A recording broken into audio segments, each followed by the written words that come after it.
When is it a bug and when is it a feature? Palworld developer Pocketpair has an answer, but it's not the one that players were hoping for. Well, that sucks and I hate it.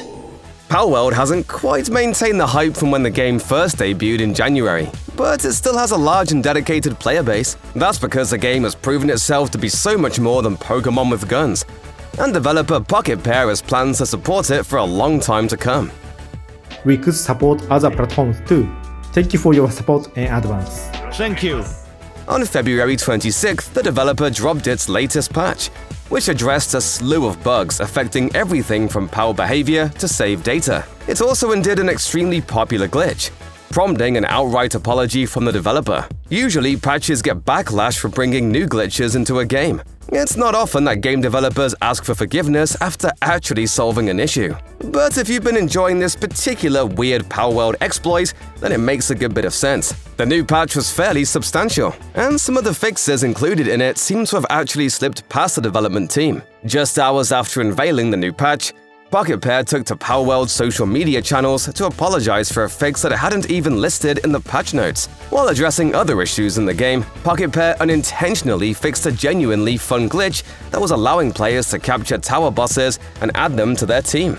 Players naturally weren't thrilled by this change, and they let their opinions on it be heard. Disappointed!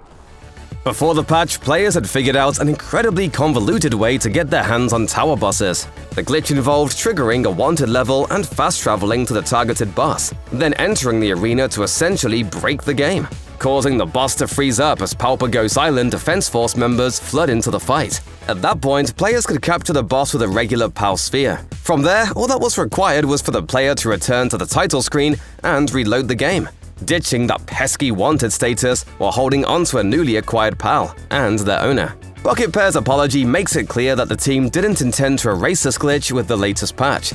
But anyone familiar with game development knows that patches always bring along unintended side effects. Some players were quick to call for Pocketpair to officially add the capture of tower bosses into the game. This is likely going to become an even more popular opinion as time goes on, because some people are learning about this glitch for the first time, now that it's too late to try it out for themselves.